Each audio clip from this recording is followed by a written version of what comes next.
Welcome, my dear learners. I'm Madam Florence Wirigi. Today, we are going to learn Introduction to Business, Lesson 1. I'm a lecturer by profession. I've studied a master's degree in strategic management, and my PhD is ongoing. I carry out training consultancies with various stakeholders, and today I'm delighted to offer this lesson stroke training to my various listeners and viewers. Welcome. The learning objective of this particular lesson is to equip the learner with the knowledge, the skills, the attitude, and the mindset that may be required in navigating the dynamic, the competitive environment in which the business operates in. Start by looking at the various definitions of the term business. Business is defined in various ways, of course, depending on the context. Number one, business is an economic entity. This means that business is an economic entity that is involved in the production, buying, selling, and exchange of goods and services. Business is also an organizational entity. It means that it is an organized entity which is engaged in a commercial, industrial, or professional activities. Business is a risk-taking endeavor. This means that a business is involved in taking risk in the pursuit of financial gain. In another context, the term business may mean a value-creating entity. This means the process of creating value for its various stakeholders, who may include the customers, the employees, the shareholders, and of course the community at large. The word business may also refer to the exchange of resources. We all know that at the core of the business, it will always involve the exchange of resources, which may mean either goods for the money, service for the services, or any other form of trade, whereby you may exchange even goods for goods.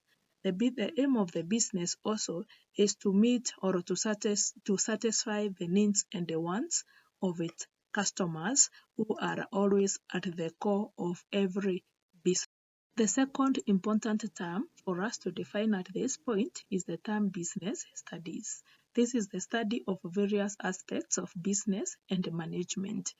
Business studies may involve the examination of the principles, the theories, and the practices that are related to the creation, operation, and management of businesses. Of course, the primary goal of business studies is always to provide the student with a comprehensive understanding of how business operates in the different contexts and in the different environment. Therefore, this will always equip the learner with the knowledge, skills, and the tools that are necessary to analyze the business in its various situations so that he or she can be able to make informed decisions. So next, we discuss the historical development of a business. These are the eras or the period, how the business has evolved. The first period is the colonial period. During the colonial period, the businesses were dependent on agricultural production, meaning the economies of the country were basically dependent on the farm output. The second period, it is the Industrial Revolution, which began in England at around 1750 years. During this particular period, the business operations were utilizing the semi-skilled workers, and there was they were involved in large-scale production, meaning they had already embraced what we call the mass production. The third period, it is referred to as the age of industrial entrepreneur. During this particular period, there was a rise in technology, there was competition in the marketplace, and of course, because of the entrepreneurship that was brought in, or creativity, we can say that now companies were able to create a variety, or what we can call an array of commercial products that were to be sold in different markets. This particular period was characterized by use of fully skilled workers and the adoption of technology. The fourth period is referred to as the production era or period. During this particular period, the focus now was on the internal processes of a company rather than what the consumers demand. So during this particular period, the companies were checking on their internal efficiencies. This is because they were aware that the demand for the goods is there, and so it is upon them to work on their internal processes so that they could be able to produce more and more of what they produced. The fifth period is the marketing period. The marketing period came about because of competition that had already heightened in the market. And therefore, because of competition, the companies had to position themselves, and also they had to understand the consumer needs and wants so that they could be able to come up with a product that basically suited into these particular needs of the customer. So in the marketing period, the companies had now shifted the focus or the attention on the consumer needs and wants before beginning the actual production. The next period or era is the relationship era. This is the most current era where businesses now are taking their time to develop and also to establish the long-term relationship between the customers and the businesses. The firms nowadays, they seek ways to nurture the customer loyalty by managing the customer interest at heart. Of course, what is the future of the business? The future of the business, we are looking at the sustainability of the business as well as the sustainability of the environment where these businesses are operating. Next, we discuss the characteristic of a business. Number one, a business is an economic entity of production and distribution of goods and services. Number two, buying and selling. We know that the basic activity of any business is to carry out what we call the trading. The business will always involve itself in buying and selling of its output.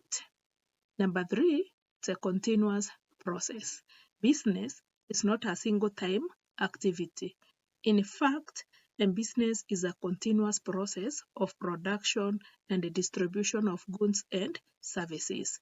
The reason as to why an entrepreneur may start a business is to ensure that this particular business is an ongoing entity. The fourth characteristic is the profit motive. Most of the businesses are formed with the aim of making the profit. The profit is always the difference between the income and the expense of the business. The fifth characteristic, it is the risk and uncertainties. The risk is always the effect of uncertainty that arise on the objectives of the business. Always we know that risk will always be associated with every business. The other characteristic is the creative and dynamic. In the modern businesses, they must be creative and dynamic. This is because they are operating in a dynamic environment. The other characteristic is customer satisfaction. Customer is the ultimate aim of all economic activities. The reason as to why the business survives is because of the customer. Therefore, modern business will always believe in satisfying the customers. It is by providing the quality product at reasonable prices and also meeting the needs of the customers. The other characteristic of a business is the social activity. Business is a socio-economic activity. Both business and society are interdependent. Both of them cannot be separated. And therefore, we can say that the reason as to why the business survives, the reason as to why there is a business, it is to meet the needs of the society. The other characteristic is on the government control. Business organizations are always subject to government control. They must follow certain rules and regulations that are enacted by the government. Next, we discuss the main objectives of a business. What are the main objectives of starting or running a business? Number one, survival. Of course, for existence and stability, then survival is the first motive of a business. The survival may be concerned with maintaining its earning capacity, its competitive position, and also the market share. The second objective is growth and diversification. We can say that once the survival is ensured by businesses, then now they may seek to grow, to expand, and also to diversify the business so as to gain higher profit and long life of the business. The third main objective of a business is prestige and recognition. Prestige is the respect and admiration that a business earns due to unfolding service to the society. The prestige and the recognition have to do with the name. They come from the society, and we always want to create an impression that as a business we are doing well. Number 4, it is organizational efficiency. What is efficiency? Efficiency is the quality of doing something well with no waste of time and resources. Efficiency will always mean that it is always a means by which the survival, the growth, and also the diversification of the business can be achieved. Therefore, we can say that efficiency is a vital objective of a business. Objective number 5, stability. Stability is a state of a business in which it is steady and not much disturbed by untoward incident. It is a state whereby the business is able to run its affairs without much worry. The other objective of a business is profit making. Profit is a must for ensuring that the survival, the growth, the prestige, and the stability of the business are achieved. No business can survive for a long period if it suffers loss for some years or for some time. The other objective is creation of customers. We know that customers are the basic for the existence, for the growth, and also the success of the business. Therefore, it is an objective of a business always to meet the needs of the customers so that they can be able to retain these particular customers. The other objective is innovation. Innovation is concerned with introducing new products, new materials, and new methods in carrying out a business. The other objective is higher productivity. Always it is a core objective of a business to increase its output. The other objective that may be of importance at this time to mention, it is customer satisfaction. We are in business because of the customers. The customers are the lifeblood of the business, and therefore it would be ethical, it would be most appropriate if as a business you have that objective of meeting the customer needs and wants. Next, we discuss about the future of the business. We can agree that the business is constantly evolving and changing. These particular changes or shift, they are coming up from a number of trends. Number 1, it is from the digital transformation. We are aware that the digital transformation of business is already underway, with the companies of all sizes investing in new technologies, e.g. artificial intelligence, the the blockchain, and the Internet of Things. Therefore, the future of the business will always need to continue to adapt to the new technologies so that they can remain competitive and meet the changing needs of the customers. The second shift is on the sustainability and the social responsibility. As you are aware, consumers are becoming increasingly concerned with the sustainability and the social responsibilities. Therefore, business will need to adapt more to the environmental and the social responsibility practices. The third shift is on remote work and the gig economy.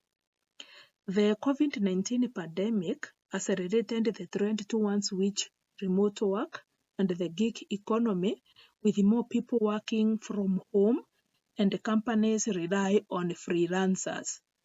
Then the fourth shift is on personalization and customer experience. Customers are increasingly demanding personalized experiences from the business. The other main shift is on the disruptive innovation. The disruptive innovation is already transforming many industries, with the companies like maybe Uber, A&B, undoing the traditional business model. Therefore, we can agree that businesses will need to prepare for rapid technological changes. That is the end of our lesson 1. Thank you. Please like and subscribe to Florence Mwiriki channel so that you can be able to get more videos and more insights which are relevant in understanding our today's business environment. Thank you once again.